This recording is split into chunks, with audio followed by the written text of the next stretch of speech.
Good morning. आज का topic है पोर्टफोलियो मैनेजमेंट। पोर्टफोलियो मैनेजमेंट क्या है, ये बीकॉम फाइनल का टॉपिक है। इसके अंदर सवाल आता है कि पोर्टफोलियो मैनेजमेंट से आप क्या समझते हैं। ये 7 नंबर का भी सवाल आता है और एक 15 नंबर का भी सवाल आता है, ये बड़ा सवाल भी आता है। तो इसको अपन को देखना है, ढंग से देखना है और इसके बारे में आपको जानकारी प्राप्त करनी है। आजकल पोर्टफोलियो शब्द काफी प्रचलन में है। इसके पहले सामान्य रूप से पोर्टफोलियो की जगह बचत शब्द का उपयोग होता था। व्यक्ति अपनी आय में से भावी आवश्यकताओं और सुरक्षा के लिए नियमित रूप से बचत करता रहता था और रहता है, और अपनी इसी बचत को विभिन्न निवेश साधनों में निवेश करता रहता है ताकि उसकी बचत पर ब्याज के साथ साथ पूंजी वृद्धि का लाभ भी मिलता रहे। सामान्य शब्दों में कहें तो व्यक्ति की बचत की पोटली ही पोर्टफोलियो है। इसमें बचत bank, PPF, post office saving, किसान विकास पत्र, national saving certificate, RBI bond एवं कॉर्पोरेट बॉन्ड आदि का समावेश हो सकता है। जबकि शेयर बाजार में पोर्टफोलियो शब्द का प्रयोग विभिन्न कंपनियों के शेयरों में किए गए निवेश की पोटली से है। अब यह शब्द पोर्टफोलियो मैनेजमेंट सर्विस अर्थात पीएमएस के नाम से प्रचलित हो रहा है। धन कमाने के साथ उसका व्यवस्थित निवेश करना एक कला है। यदि कोई व्यक्ति इस कला में विफल हो जाए तो उसकी मेहनत की कमाई नष्ट हो जाती है। इस जोखिम से छुटकारा पाने के लिए अब लोग पोर्टफोलियो मैनेजमेंट सर्विस की सहायता लेने लगे हैं। अधिकांश लोगों के पास अपना व्यवसाय या नौकरी करने के बाद खुद का पोर्टफोलियो प्रबंधित करने का समय नहीं बचता, और फिर मात्र समय ही एक समस्या नहीं है, पोर्टफोलियो मैनेजमेंट के लिए उसकी समझ भी होना जरूरी है। आज पूंजी बाजार में विभिन्न प्रकार के निवेश से लोग धनी हो गए हैं। उनकी संख्या में बढ़ोतरी होने के साथ विविधता और जटिलता भी बढ़ी है। ऐसे में उसे प्रबंधित करने के लिए विशेष कुशलता की जरूरत पड़ती है। सबसे पहले यह समझने की आवश्यकता है कि पोर्टफोलियो और उसका मैनेजमेंट क्या है। व्यक्तिगत शेयरों का पोर्टफोलियो क्यों करना, कैसे करना, कब करना, उस पर किस बात का ध्यान रखना चाहिए, सामान्य भाषा में समझने के लिए हम उसको उदाहरण से अपन समझेंगे। मान लीजिए कि किसी राजेश शर्मा को पब्लिक इश्यू में आवेदन करने पर दो कंपनियां 300 शेयर मिल गए और उसके डीमैट खाते में जमा हो गए। उसके बाद उसने बाजार से दो अन्य कंपनियों के 500 शेयर खरीद लिए।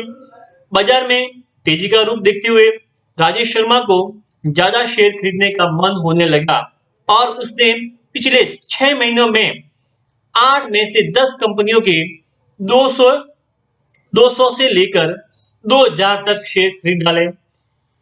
अब इन शेयरों को लगभग 3.50 लाख रुपए में खरीदा। बाजार में तेजी रही और उसके पास जमा शेष शेयरों का मूल्य बढ़कर 5 लाख रुपए हो गया। तो ये कहा जा सकता है कि उसके पास 5 लाख रुपए का पोर्टफोलियो है। इसे राजेश शर्मा का पोर्टफोलियो कहा जाएगा। इस प्रकार प्रत्येक निवेशक अपना पोर्टफोलियो तैयार कर सकता है। भले उसमें 2 कंपनियों के शेयर हो या 22 कंपनियों के शेयर। कहावत है कि एक ही टोकरी में सारे अंडे नहीं रखने चाहिए, कारण कि यदि टोकरी गिर गई तो सारे अंडे फूट जाएंगे। इसी प्रकार अपनी सारी पूंजी किसी एक कंपनी में निवेश नहीं करनी चाहिए। अच्छा ये होगा कि आप अलग अलग कंपनियों के थोड़े थोड़े शेयर खरीदकर अपना पोर्टफोलियो तैयार करें।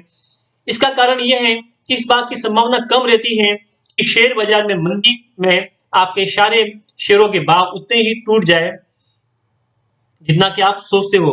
यदि 2 शेयरों के भाव बढ़ सकते हैं तो 2 शेयरों के भाव बढ़ भी सकते हैं। इस प्रकार पोर्टफोलियो में अलग अलग कंपनियों के शेयर रखने से जोखिम कम होती है। पीएमएस सेवा 2 प्रकार की होती है।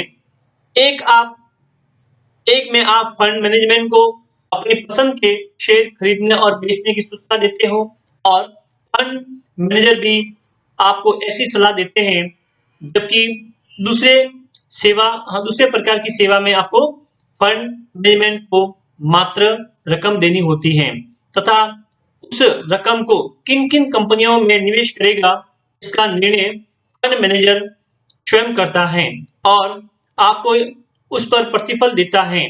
पीएमएस के मामले में आप जिस मैनेजर से यह सेवा ले, उसकी कुशलता पर आपका विश्वास होना भी जरूरी है।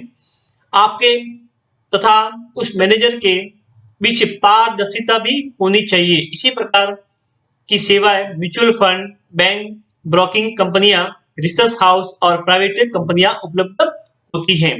ये मैंने आपको बताया है पोर्टफोलियो मैनेजमेंट क्या है, इसके बारे में एग्जाम में सवाल इसका आता है। आपको इसका सवाल करना है, ये बहुत अच्छा सवाल है, और आपको इसमें उदाहरण देकर आपको समझाना है, ताकि आपको इसमें अच्छे से अच्छे नंबर मिल जाए। मैं इस टॉपिक के बारे में मैं और आपको बताऊंगा कि पोर्टफोलियो मैनेजमेंट के बारे में और इसका क्या महत्व है, क्या इसकी कमियां हैं, क्या इसको और अच्छा कैसे कर सकते हैं, क्या इसके लाभ है, क्या इसकी भूमिका है, वर्तमान में क्या कंडीशन है। तो आज अपने जो इसके बारे में अपने जानकारी प्राप्त की है वो ये है कि पोर्टफोलियो मैनेजमेंट क्या है, ठीक है ना। तो इसके संदर्भ में आपको और कोई कमेंट हो तो आप मुझे जरूर बताना। एक छोटा सा एक हाँ, ये लेसन है, हालांकि इसमें और भी मैं आपको बताऊंगा, लेकिन आज के लिए इतना ही। और इसमें शेयर करना और उसको पढ़ना, ढंग से पढ़ना, उसको लाइक या कमेंट भी करना इसके अंदर। और जो समझ में नहीं आया है आप मुझे जरूर बताना, मैं आपको इसमें और बताऊंगा। Thank you.